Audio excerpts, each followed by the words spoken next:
ಒಳ್ಳೆ ಸಿನಿಮಾ ಅನ್ನೋದು ಹಸ್ಕೊಂಡಿದ್ದಾಗ ಸಿಗುವಂತಹ ರುಚಿಕರವಾದ ಊಟದಂತೆ. ಅಡುಗೆ ಮಾಡಿ ಬಡಿಸೋರ್ಗೂ ತಿಂದ್ಬಿಟ್ಟು ಚೆನ್ನಾಗಿದೆ ಅಂತ ಹೇಳಿದ್ರೆ ಎಷ್ಟು ಖುಷಿ ಆಗುತ್ತೋ ಅದೇ ತರ ಅದನ್ನ ತಿಂದ ಜನಕ್ಕೆ ತೃಪ್ತಿ ಆಗುತ್ತೆ. ಆ ಒಳ್ಳೆ ರುಚಿಕರ ಅಡುಗೆ ಬಡಿಸೋದ್ರ ಬಗ್ಗೆ ಇವತ್ತಿನ ಕತೆ. ಇದೇನಿದು ಅಡುಗೆ ಅಂತಿದೀನಿ, ಸಿನಿಮಾ ಅಂತಿದೀನಿ, ಏನ್ ಸಂಬಂಧ ಅಂತ ಕೇಳ್ತಿದ್ದೀರಾ? ಸಂಬಂಧ ಇದೆ. ವೆಂಕಟೇಶ್ ಪ್ರಭು ಕಸ್ತೂರಿ ರಾಜ ನಿಮ್ಗೆ ಗೊತ್ತಾ? ತುಂಬಾ ಕಮ್ಮಿ ಜನ ಈ ಹೆಸರನ್ನ ಕೇಳಿರೋದು ಅಂತ ಅನ್ಸುತ್ತೆ. ಆದ್ರೆ ಧನುಷ್ ಅಂದ್ರೆ ಗೊತ್ತಾಗ್ಬಿಡುತ್ತೆ. ಬರೀ ತಮಿಳ್ ಇಂಡಸ್ಟ್ರಿ ಅಲ್ಲ, ಇಡೀ ಇಂಡಿಯಾ ಕಂಡಂತಹ most versatile, talented, hard working film maker. ಬನ್ನಿ, ಈ ಮಲ್ಟಿ ಟ್ಯಾಲೆಂಟೆಡ್ ವ್ಯಕ್ತಿ ಬಗ್ಗೆ ನೀವು ಗೊತ್ತಿರೋದು ಗೊತ್ತಿಲ್ಲದೆ ಇರೋದು ಎಲ್ಲವನ್ನ ಈ ಅನ್ಟೋಲ್ಡ್ ಸ್ಟೋರಿಯಲ್ಲಿ ನೋಡ್ಕೊಂಬರೋಣ. ಹಾಯ್, ಎಲ್ರಿಗೂ ನಮಸ್ಕಾರ ಅಂಡ್ ವೆಲ್ಕಮ್ ಟು ಖಡಕ್ ಸಿನಿಮಾ. ಧನುಷ್ ಅವರ ಜೀವನದ ಕತೆ ಒಬ್ಬ ಸಾಮಾನ್ಯ ವ್ಯಕ್ತಿ ಅಸಾಮಾನ್ಯ ಎತ್ತರಕ್ಕೆ ಹೇಗೆ ಏರ್ಬೋದು ಅನ್ನೋದಕ್ಕೆ ಒಂದು ಉದಾಹರಣೆ.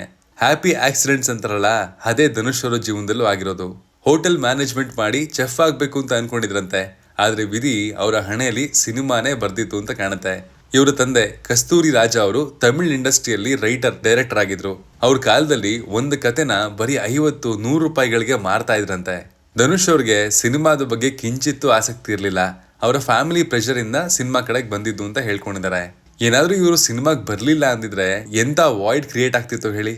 ಅವ್ರ ತಂದೆ 2002ರಲ್ಲಿ ತುಳ್ಳು ಓದೋ ಇಲುಮೈ ಅನ್ನೋ ಸಿನಿಮಾಗೆ ಧನುಷ್ ಅವ್ರನ್ನ ಆಕ್ಟ್ ಮಾಡೋದಕ್ಕೆ ಅವ್ರ ತಂದೆ ಹೇಳಿದ್ರಂತೆ. ಆ ಟೈಮಲ್ಲಿ ಧನುಷ್ ಅವ್ರಿಗೆ ಬರೀ 16 ವರ್ಷ ಅಷ್ಟೇ. ತಂದೆಯ ಒತ್ತಾಯದ ಮೇಲೆ ಈ ಸಿನಿಮಾ ಮಾಡಿದ್ರು. ಸ್ಕೂಲ್ ಅಂತ ಹೇಳಿ ಸಿನಿಮಾ ಸೆಟ್ ಕರ್ಕೊಂಡು ಹೋಗಿ ಆಕ್ಟ್ ಮಾಡಿಸಿದ್ರಂತೆ. ಪಾಪ ಸಿನಿಮಾಗೆ ಒಳ್ಳೆ ಪ್ರಶಂಸೆ ಬಂತು. ಸಿನಿಮಾದ ಬಜೆಟ್ಗಿಂತ 7 ಪಟ್ಟು ಕಲೆಕ್ಷನ್ ಕೂಡ ಮಾಡ್ತು.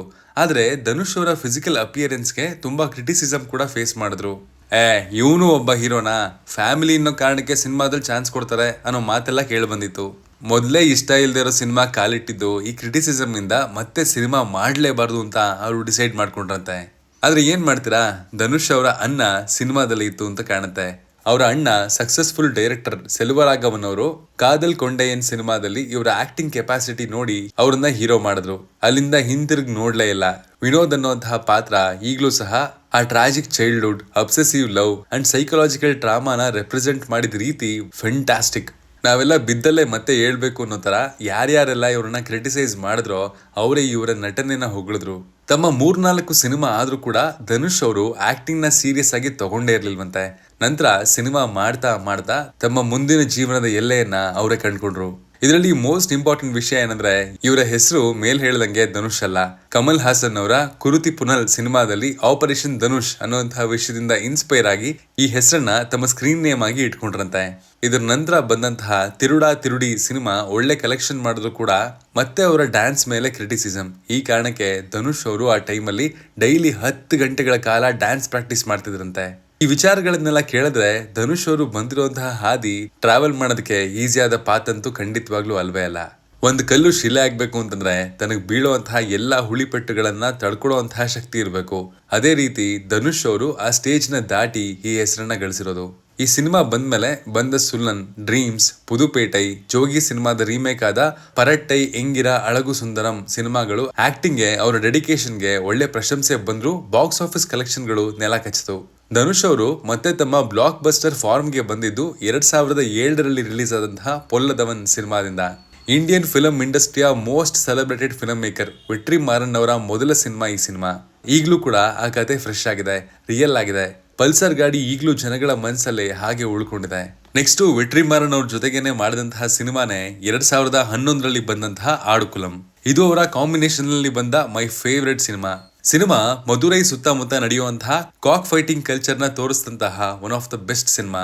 ಈ ಸಿನಿಮಾದಲ್ಲಿ ತೋರಿಸುವಂತಹ ಕಾಕ್ ಫೈಟಿಂಗ್ ನಲ್ಲಿ ಯಾವುದೇ CG ಇರಲಿಲ್ಲ. ಈ ಸಿನಿಮಾಗೆ ಧನುಷ್ 3 ತಿಂಗಳು ಮಧುರೈಯಲ್ಲೇ ಇದ್ದು body language, slang and almost real cock fighters ಗಳ ತರ ರೆಡಿ ಆದ್ರು. ಈ ಕಾರಣಕ್ಕೇನೆ ಧನುಷ್ ಅವರನ್ನು ಸೇರಿ 6 ನ್ಯಾಷನಲ್ ಅವಾರ್ಡ್ ಬಂತು ಈ ಸಿನಿಮಾಗೆ. ಈ ಅವಾರ್ಡ್ ಬಂದಾಗ Dhanush one of the youngest actors to win this award.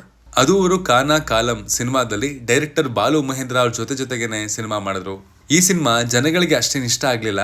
ಆದ್ರೆ ಧನುಷ್ ಅವರು ಹೇಳೋ ಪ್ರಕಾರ ಅವರು ಆಕ್ಟಿಂಗ್ ಅಂದ್ರೆ ಏನು ಅಂತ ಕಲ್ತಿದ್ದು ಬಾಲು ಮಹೇಂದ್ರ ಅವರ ಜೊತೆಗಿನ ಸಿನಿಮಾ ಮಾಡಿದ್ಮೇಲೆ ಅಂತ ಹೇಳ್ಕೊತಾರೆ. ವೆಟ್ರಿ ಮಾರನ್ ಅವ್ರ ಜೊತೆಗೆ ಮಾಡಿರುವಂತಹ ಎಲ್ಲಾ ಸಿನಿಮಾಗಳು ಬ್ಲಾಕ್ ಬಸ್ಟರ್ಗಳೇ. ವಡಾ ಚೆನ್ನೈ, ಅಸುರನ್ ಇವರ ಆಕ್ಟಿಂಗ್ ಬಗ್ಗೆ ಗೊತ್ತಿಲ್ಲ ಅಂದವ್ರಿಗೆ ಈ ಸಿನಿಮಾಗಳನ್ನ ತೋರಿಸ್ಬೇಕು. ಧನುಷ್ ಅವರ ಆಕ್ಟಿಂಗ್ ಕೇಪಬಿಲಿಟಿ ಏನು ಅಂತ ಗೊತ್ತಾಗುತ್ತೆ. ಅಸುರನ್ ಸಿನಿಮಾದಲ್ಲಿ ಆ ಪಾತ್ರ ಅವರೇ ಆಗ್ಬಿಟ್ಟಿದ್ರು. ಇನೋಸೆನ್ಸ್, ರೇಜ್, ಫೈಟ್ಸ್ ಒಂದು ಕಂಪ್ಲೀಟ್ ಆಕ್ಟರ್ ಆಗಿ ಸ್ಕ್ರೀನ್ ಮೇಲೆ ಕಾಣಿಸ್ತಾರೆ. ಅಷ್ಟೇ ಅಲ್ಲದೆ ನಟರಾಗಿ VIP, ಮಾರಿ, ವಾತಿ, ಮರಿ ಸೆಲ್ವರಾಜ್ ಅವರ ಕರ್ಣನ್ ಸಿನಿಮಾಗಳು ಇವರ ಮೋಸ್ಟ್ ಲವ್ಡ್ ಫಿಲ್ಮ್ಸ್. ಧನುಷ್ ಅವರು ಕೇವಲ ತಮಿಳ್ ಇಂಡಸ್ಟ್ರಿ ಮಾತ್ರ ಅಲ್ಲ, ಬಾಲಿವುಡ್ ಅಂಡ್ ಹಾಲಿವುಡ್ ಫಿಲ್ಮ್ಸ್ ಅಲ್ಲೂ ಕೂಡ ಆಕ್ಟ್ ಮಾಡಿದ್ದಾರೆ. ಬಾಲಿವುಡ್ ಅಲ್ಲಿ ಡೆಬ್ಯೂ ಮಾಡಿದ್ದು ರಾಂಜಾನಾದಿಂದ ಸೋನಮ್ ಕಪೂರ್ ಅವರ ಜೊತೆಗೆ ಸ್ಕ್ರೀನ್ ಶೇರ್ ಮಾಡಿದ್ರು. ಈ ಸಿನಿಮಾಗೋಸ್ಕರ ಧನುಷ್ ಅವರು ಹಿಂದಿ ಬರದೇ ಇದ್ರು ಕೂಡ ಕಲಿತು ಡಬ್ ಕೂಡ ಅವರೇ ಮಾಡಿದ್ರು. ಇದು ಇವರ ಸಿನಿಮಾ ಮೇಲಿನ ಪ್ರೀತಿಗೆ ಒಂದು ಬೆಸ್ಟ್ ಎಕ್ಸಾಂಪಲ್. ಇಷ್ಟೇ ಅಲ್ಲದೆ ಅಮಿತಾಬ್ ಬಚ್ಚನ್ ಅವರ ಜೊತೆಗೆ ಶಮಿತಾಬ್ ಅನ್ನುವಂತಹ ಸಿನಿಮಾ. ಸ್ವತಃ ಬಚ್ಚನ್ ಅವರೇ ಧನುಷ್ ಅವ್ರ ಜೊತೆಗೆ ಆಕ್ಟ್ ಮಾಡೋದು ಕಷ್ಟ ಅಂತ ಹೇಳಿದ್ರು, ಅದರಲ್ಲೂ ಅವ್ರ ಕಣ್ಣಿಂದ ನೋಡ್ಕೊಂಡು ಅಂತ.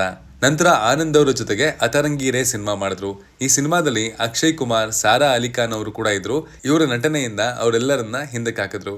ಈಗ ಬಂದಿರುವಂತಹ ಕುಬೇರ ಸಿನಿಮಾ ಕೂಡ ಇವರ ನಟನೆಗೆ ಒಂದು ಬೆಸ್ಟ್ ಎಕ್ಸಾಂಪಲ್ ನನ್ನ ಪ್ರಕಾರ. ಆ ಕ್ಯಾರೆಕ್ಟರ್ನ ಬೇರೆ ಯಾವ ಸ್ಟಾರ್ ಆದ್ರೂ ಅಷ್ಟು ಮಟ್ಟಿಗೆ ಮಾಡ್ತಿದ್ರು ಅನ್ನೋದೇ ಡೌಟು. ಒಬ್ಬ ಭಿಕ್ಷಕನಾಗಿ ನಮ್ಮನ್ನ ಎಷ್ಟು ಈಸಿಯಾಗಿ ಕನ್ವಿನ್ಸ್ ಮಾಡ್ತಾರೆ, ಅದು ಒಬ್ಬ ನಟನ ತಾಕತ್ತನ್ನ ತೋರಿಸುತ್ತೆ. ಧನುಷ್ ಅವರ ನಟನೆ ನೋಡಿ ಇಡೀ ಇಂಡಿಯನ್ ಇಂಡಸ್ಟ್ರಿಯ ಆರ್ಟಿಸ್ಟ್ ಗಳ ಕನಸಾಗಿರುವಂತಹ ಹಾಲಿವುಡ್ ಫಿಲ್ಮ್ಸ್ ನ ಮಾಡಬೇಕು ಅನ್ನುವಂತಹ ಕನಸು ಇವ್ರಿಗೆ ಸಿಕ್ತು. ಹಾಲಿವುಡ್ ಸಿನಿಮಾಗೆ ಕಾಲ್ ಕೂಡ ಇಟ್ರು. ದಿ ಎಕ್ಸ್ಟ್ರಾರ್ಡಿನರಿ ಜರ್ನಿ ಆಫ್ ಫಕೀರ್ ಸಿನಿಮಾದಲ್ಲಿ ಮುಂಬೈ ಸ್ಟ್ರೀಟ್ ಮೆಜಿಷಿಯನ್ ಆಗಿ ಮಿಂಚಿದ್ರು. ಸಿನಿಮಾ ಬಾಕ್ಸ್ ಆಫೀಸ್ ಅಲ್ಲಿ ಅಷ್ಟೇನ್ ಚೆನ್ನಾಗಿ ಪರ್ಫಾರ್ಮ್ ಮಾಡಲಿಲ್ಲ, ಆದ್ರೂ ಸಹ ಇವ್ರಿಗೆ ವರ್ಲ್ಡ್ ಲೆವೆಲ್ ಅಲ್ಲಿ ರೆಕಗ್ನಿಷನ್ ಅಂತೂ ಸಿಕ್ತು ಅಂಡ್ ಆ ಮಾರ್ಕೆಟ್ ಕೂಡ ಓಪನ್ ಆಯ್ತು. ಇದಾದ ನಂತರ the Russo brothers Anthony and Joe Russo Avengers Endgame ಖ್ಯಾತಿಯ ಫಿಲ್ಮ್ ಮೇಕರ್ ಗಳ ಜೊತೆಗೆ ದಿ ಗ್ರೇ ಮ್ಯಾನ್ ಸಿನಿಮಾ ಮಾಡಿದ್ರು. It was most expensive film on Netflix. ಈ ಸಿನಿಮಾದಲ್ಲಿ ಧನುಷ್ ಅವರ ಪಾತ್ರ ಒಂದು ಕ್ಯಾಮಿಯೋ ತರ ಇತ್ತಂತೆ, ಆದ್ರೆ ಅವರ ಆಕ್ಟಿಂಗ್ ನೋಡಿ ಆ ಪಾತ್ರವನ್ನ ಎಕ್ಸ್ಟೆಂಡ್ ಮಾಡಿದ್ರಂತೆ. ಇದೇ ಅಲ್ವಾ ಬೇಕಾಗಿರೋದು. ನಮ್ಮವರು ಬೇರೆ ಕಡೆ ಹೆಸರು ಮಾಡಿದ್ರೆ ನಮ್ಗೆ ಹೆಮ್ಮೆ ಅಲ್ವಾ. ಈ ಸಿನಿಮಾದಿಂದ IMDb top 30 most viewed stars in the world ಆದ್ರು. And the lone wolf standalone film ಬರುತ್ತೆ ಅನ್ನುವಂತಹ ರೂಮರ್ಸ್ ಕೂಡ ಇದೆ.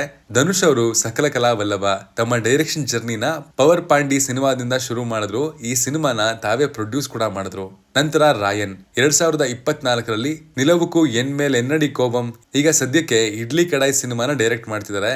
ಈ ಸಿನಿಮಾದಲ್ಲಿ ನಿತ್ಯಾ ಮೆನನ್, ಪ್ರಕಾಶ್ ರಾಜ್ ಅವರು ಮಾಡ್ತಿದ್ದಾರೆ. ಇದರಲ್ಲಿ ಇಂಪಾರ್ಟೆಂಟ್ ಅಂಡ್ ಗ್ರೇಟ್ ಪಾಯಿಂಟ್ ಏನಂದ್ರೆ ಸಿನಿಮಾ ಡೈರೆಕ್ಟ್ ಅವರು ಬರೀ ಆಕ್ಟ್ ಮಾಡ್ತಿರುವಂತಹ ಸಿನಿಮಾಗಳ ಮಧ್ಯೆ ಸಿಗುವಂತಹ ಟೈಮಲ್ಲಿ ಮುಗಿಸ್ತಾರೆ. ಯಾವುದೇ ಬೇರೆ ಸಿನಿಮಾಗಳಿಗೆ ಟೈಮ್ ವೇಸ್ಟ್ ಮಾಡಿಲ್ಲ. ಇದು ಇವರ ಹಾರ್ಡ್ ವರ್ಕ್ ಅನ್ನ ತೋರಿಸುತ್ತೆ. ಈಗ ಸದ್ಯಕ್ಕೆ 3 ಸಿನಿಮಾಗಳ ಶೂಟಿಂಗ್ ಅನ್ನ ಸೈಮಲ್ಟೇನಿಯಸ್ ಆಗಿ ಮಾಡ್ತಾ ಇದ್ದಾರೆ. ಇಷ್ಟೇ ಅಲ್ಲದೆ ಅವರ ವಂಡರ್ ಬಾರ್ ಫಿಲ್ಮ್ಸ್ ಇಂದ ಪ್ರೊಡ್ಯೂಸ್ ಕೂಡ ಮಾಡ್ತಿದ್ದಾರೆ. ಬರೀ ತಮ್ಮ ಸಿನಿಮಾ ಅಲ್ಲ, ಬೇರೆ ಬೇರೆ ಆಕ್ಟರ್ಸ್ ಗಳ ಸಿನಿಮಾಗಳನ್ನ ಕೂಡ ಪ್ರೊಡ್ಯೂಸ್ ಮಾಡ್ತಿದ್ದಾರೆ. ಫಾರ್ ಎಕ್ಸಾಂಪಲ್ 3, ಮಾರಿ, VIP 2, ಕಾಲ, ವಡಾ ಚೆನ್ನೈ, ಒಟ್ಟು 15ಕ್ಕೂ ಹೆಚ್ಚು ಸಿನಿಮಾಗಳು. ಧನುಷ್ ಅವ್ರಿಗೆ ಅದ್ಭುತವಾದ ಸಂಗೀತ ಜ್ಞಾನ ಕೂಡ ಇದೆ. 50ಕ್ಕೂ ಹೆಚ್ಚು ಹಾಡುಗಳನ್ನ ಬರೆದಿದ್ದಾರೆ, 30ಕ್ಕಿಂತ ಹೆಚ್ಚು ಹಾಡುಗಳನ್ನ ಹಾಡಿದ್ದಾರೆ. ಇಂಡಿಯನ್ ಇಂಡಸ್ಟ್ರಿಯ ಕರೆಂಟ್ ಸೆನ್ಸೇಷನ್ ಅನಿರುದ್ಧ್ ರವಿಚಂದ್ರನ್ ಅವರನ್ನ ಕೂಡ ಇವರೇ ಇಂಟ್ರೊಡ್ಯೂಸ್ ಮಾಡಿಸಿದ್ದು. Why this Kolaveri Di, first Indian YouTube to cross 100 million views. And ಕೇವಲ 3 ನಿಮಿಷದ ಹಾಡನ್ನ ಅರ್ಧ ಗಂಟೆಯಲ್ಲಿ ರೆಕಾರ್ಡಿಂಗ್ ಮಾಡಿ ಮುಗಿಸಿದ್ರಂತೆ. ಇದು ಅವರ ನಾಲೆಡ್ಜ್, ಬರವಣಿಗೆಗೆ ಒಂದು ಉದಾಹರಣೆ.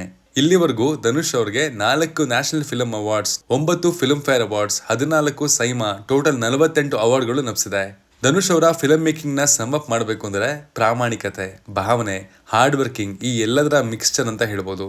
ಆಲ್ಮೋಸ್ಟ್ ಎಲ್ಲಾ ತರದ ಪಾತ್ರಗಳನ್ನ ಮಾಡಿದ್ದಾರೆ, ಆದ್ರೆ ಅವ್ರಿಗೂ ಕೂಡ ಹಸಿವಿದೆ.